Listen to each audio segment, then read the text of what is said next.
Let me go to the articles of impeachment. And it will be very transparent, no? So I'll sign before you a letter.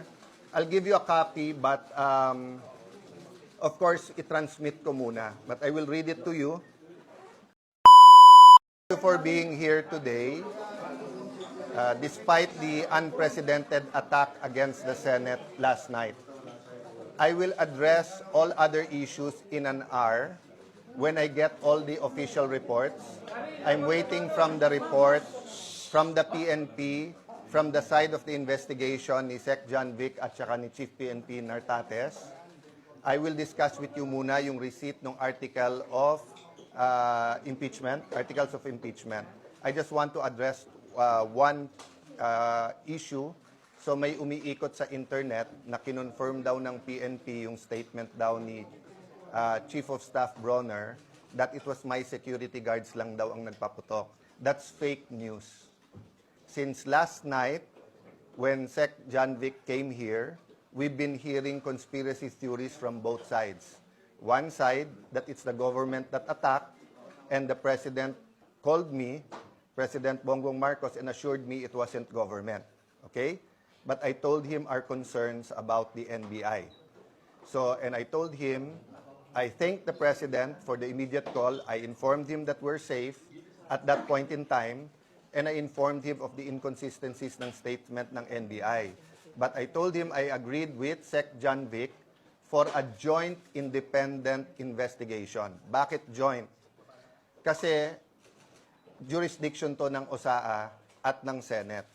On the other hand, I was already aware at that time na all the way to the highest echelons of government, may nagsasabi that ito ay gawa-gawa. So the accusations are all over.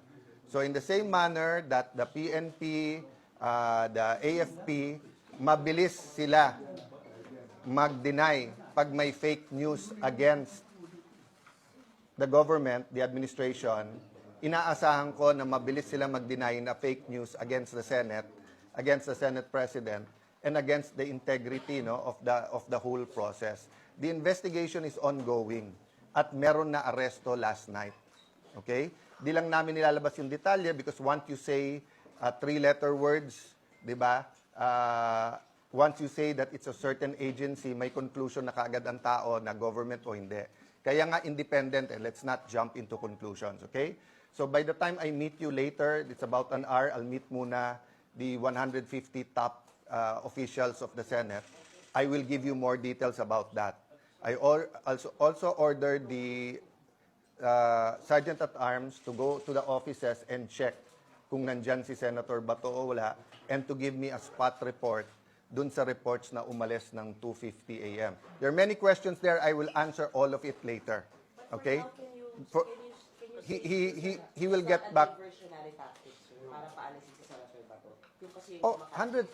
I mean, I can tell you, honest to goodness, none of the senators who were here last night knew that was going to happen. And the shots were fired from both sides. I mean, you have the videos, guys. And even before umalis si Sec. John Vic, may sa kabila daw may ano talaga. That's why I asked for access sa OSAA sa kabilang side ng building sa GSIS.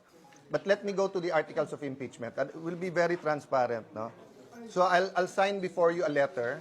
I'll give you a copy, but of course, i-transmit ko muna. But I will read it to you.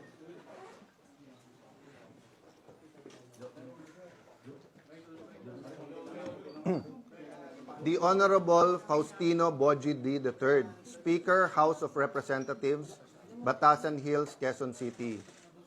RE, Articles of Impeachment against Vice President Sara Zimmerman Duterte. Your Honor, the Senate is in receipt of the resolution setting forth the articles of impeachment against Vice President Sara Zimmerman Duterte, including all annexes thereto, transmitted by the House of Representatives. Pursuant to Rule 1 of the Senate Rules of Procedure on Impeachment Trials, the Senate has taken proper order of the impeachment and shall immediately proceed to its consideration, consistent with its mandate under Article 11, Section 3 of the Constitution. The Secretariat has been directed to include the articles of impeachment in the calendar for ordinary business for referral to the impeachment court, which shall be convened on 18 May 2026, 3 p.m. or at the possible soonest time, absent any question on the rules and procedure related to the transmitted articles.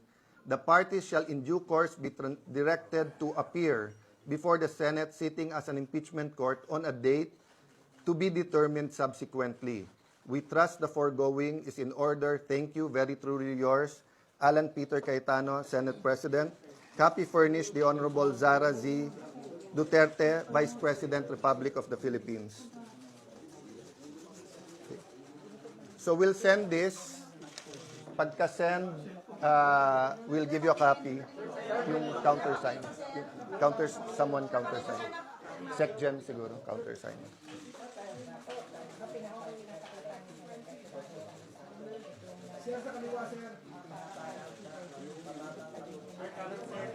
Nakita ngayon ng Senate President Alan Peter Cayetano ay yung kanyang pinirmahan na dokumento kung saan ito na impeachment court sa kailangan Okay. Before I send na yung countersign lang, let me tell you a little bit more about the procedure, okay? So sa Monday, nasa order of business yon. Ibibigay sa rules like any other. Yung majority leader or acting majority leader, kanyang i-represent, no? The likely scenario is we will organize muna the Senate, so may mga committees, take that up. From the majority side, kasi nag-caucus kami kagabi, I don't see any amendments to the rules. So if there's going to be any, I'm not saying there will be, I want to be clear, I'm not accusing anyone of delays. I'm saying it won't come from the majority kasi nag-meeting kami kagabi, we are happy with the former rules. Kung ano yung good na rules kay sa mga dating na impeach, good din sa amin ngayon. So, kaya lang, hindi ko matatanggal yung karapatan ng bawat senador na tumayo. Ang problema, madidelay kung babaguhin pa yung rules kasi ipapublish pa ulit yon. But from the majority, that's why sa letter, I just wanted to be safe. Sinabi ko doon, on Monday, or the soonest time, or forthwith, no? If everyone agrees on the rule, I do not see any reason why hindi kami makapag-convene sa Monday. So, ano mangyayari pag nag-convene? And then may motion to convene. Ako muna mag-oath as presiding officer of the impeachment court. And then yung 23 na senador. After that, our job is to issue the summons. Okay? And then from that time on, pag sumagot na, di ba, aandar na yung process. I'll brief you more about the process later on. And probably, kung hindi Monday mismo or Tuesday, we will have a caucus para yung calendar. So the biggest issue for me is the balancing between the legislative work given the mga crisis na humaharap. Kung maganda takbo na ekonomiya and we don't need any urgent legislation, pwedeng mag 90-95% sa impeachment court eh. Unless nga sabi ng mga senador, pwede pa rin, bilisan na lang. But you know, madaling yung sarili mo lang inasahan mo. Halimbawa, Alan, bilisan mo sa pagpunta ng Senate. Alan, bilisan mo yung sulat. That's under my control more or less, di ba? But when you say it's a trial, you cannot stop both sides from presenting the number of witnesses na gusto nilang sabihin. So, madaling sabihin, bilisan, at madaling sabihin, it will finish by this month or that month. But all of those will be approximations. Okay? Any question? Yung din po as impeachment court, yun talaga forthwith. Pero how about the trial proper? When is the latest trial going to Once you convene and issue the summons, dediretso na yun. Pero yung trial proper is Yung trial proper po ay after all the Yeah, procedures. susundin mo lang yung number of days. So, walang delay yun. Kung ano na sa rules, kung ano na constitution, yun. the trial proper maybe in June? Maybe in June is the trial proper? I don't want to preempt the calendar. But if it's 15 days, so we will follow. Actually, what we're doing now, after the meeting, then seeing you, we're gonna make a draft calendar. So the calendar will not be based on anything that is discretionary. It will be based on objectivity. So kung nakalagay sa rules, ganitong number of days para sumagot, this number of days sumagot, then trial na kaagad. So ano po ngayon ang sagot, SP, doon sa sinabi na yung pagpapalit ng liderato ng Senado ay para ma-block yung impeachment trial? Again, I'm trying to get a united Senate. Unprecedented yung attack against the Senate. First, nung Monday na hinabol sa loob ng Senate ang isang senador, ginulpe ang isang member ng USAA, and then last night, the armed attack on the Senate, unprecedented yan. Diba? So, I'm trying to unite the Senate. The senators are people by just simply following the law. The Constitution, our rules, and what is right. Diba? So, sabi ko naman sa inyo lahat, dalawa lang libro ko, yung Bible, yung Constitution. Everything else follows. Even the Constitution for me has to follow the Bible. Diba? Having said that, we will follow. So walang magiging delays. I can tell you anything now, as you asked, diba, kailan yung trial. So if I have the trial July, August, then dinelay ko. Offhand lang, Diba? Offhand lang, SP. For you, yung trial po ba ay dapat araw-araw, Monday to Friday, or MWF? Offhand, for you. What do you Offhand, either Monday to Wednesday or Monday to Thursday. Definitely hindi hanggang Friday because you need a motion day. Diba? So, and the question for me, the bigger question to me, is it Monday to Wednesday whole day, Okay.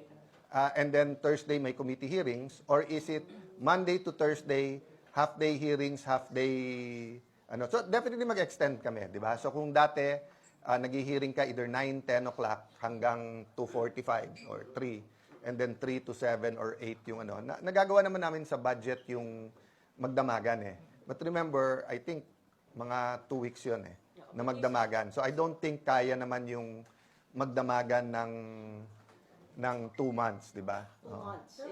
I don't know eh. I don't know. It depends kasi kung ilan witnesses, it depends sa articles. That's why I don't want to speculate. In my letter, we're bound by that. Sa caucus, agree kami lahat. There's no reason whatsoever to dilly-dally. Okay? Having said that, syempre, kung may nag-bring up na eto yung mga ganyan, etc., bukas na yan or whatever ganyan, baka magbotohan. But so far, yung aming 13, ang sinasabi, there's no reason why not to convene and take our oaths on Monday. Just to be sure, you are asking the prosecution team to be here on Monday for the... It's their option. to what, sir? To report, sir, about the articles of Hindi, impeachment? kasi yung tinignan ko yung dating precedents, the article itself is the presentation. Di ba? So actually, they can or cannot be here. Kasi the articles, dahil yan naman yung, kumbaga yun yung asunto eh, yun yung charge sa'yo. So ang process, yung summons, para sumagot naman yung kabila. Who will read the articles of impeachment? Who will read the articles of impeachment? The prosecutor or kayo po sa Monday?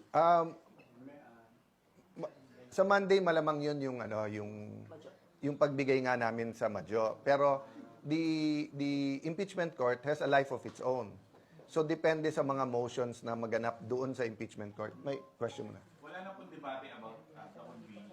On our side, wala. On the majority side, wala. Hindi ko alam sa minority. Pero SP, Diba? I'd like to consult them, but I'll only see them on Monday. Medyo busy sila ngayon na trinatry kausapin yung mga membro namin na sumali ulit sa kanila eh. So may coup attempts na naman, sir, against you naman ngayon, sir? Suggest, ano naman, expected naman yun. Who told you that, sir? From the majority? Oo. Na There's, kinakausap nila, sir? may invitations to talk, may pananakot, but dati na silang takot eh. So, But your 13 is solid. But your 13 is solid. you're always solid until you're not. But I believe in the 13, I believe in our cause. Sino nilagawan nila? Kinakausap, sir? Ilan yung kinakausap? Hindi ko pa nakakausap lahat kasi nagyaya nga na mag-meeting ngayon. Sabi ko, magtrabaho muna tayo, magtawagan na lang tayo. Because nga, you know, that's the nature of, di ba dati kasi ano eh, you have 3 or 4 major newspapers, maybe 4 major news networks, then maraming tabloid, then maraming radyo. Ngayon kasi with SOCMED, anyone can say anything eh. Di ba? And anyone can interpret anything that way. But yun nga ang challenge ko ngayon. 'Di ba? Trabaho or mamulitika. 'Di ba? So my only choice is to do the work, then be completely honest with you. So in an hour, I will be completely honest what happened kay Senator Bato and where the investigation with the PNP is. But uulitin ko lang ha, PNP, AFP, lahat, NBI, hindi tayo magkakalaban, we're one government. Di ba? But we have to respect the judiciary, the same manner the executive, but also respect the legislative department. So in the same manner, kung may fake news, I expect them to address that immediately. Before, di ba nag-caucus po ang majority block about sa impeachment? So, wala mo bang uusbong?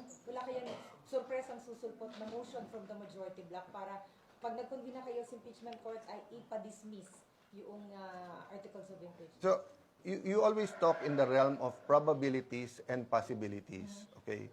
In a collegial body, there's always a possibility, kahit sa minority. Kahit sabihin mong before the oath, hindi impartial lahat, merong gusto mag-dismiss, meron hindi, etc. No? So I can only discuss with you my call. I cannot talk for everyone. I can tell you kung ano na pag-usapan, and everyone said we should have the trial, and there's no, walang isa man nagsabing hindi mag-trial. So I can only answer myself. I will act in accordance with the rules. There always has to be legal grounds. And I will decide based on truth and evidence. Sa 13, walang nagsabi na Sa 13, walang nagsabing ayaw mag-trial. Makakadali po kaya, so magagampanan kaya ni Senator Bato, magagampanan mo kaya ni Senator Bato ang pagiging senator judge ng walang panganib o risk na arrest? I'll answer all questions, Senator Bato, mamaya, but quickly, I hope so. Hindi ko hawak yung attendance at yung di ba? I hope ma-resolve ng korte kasi pag wala naman threat kay Senator Bato, gusto naman niya pumasok eh.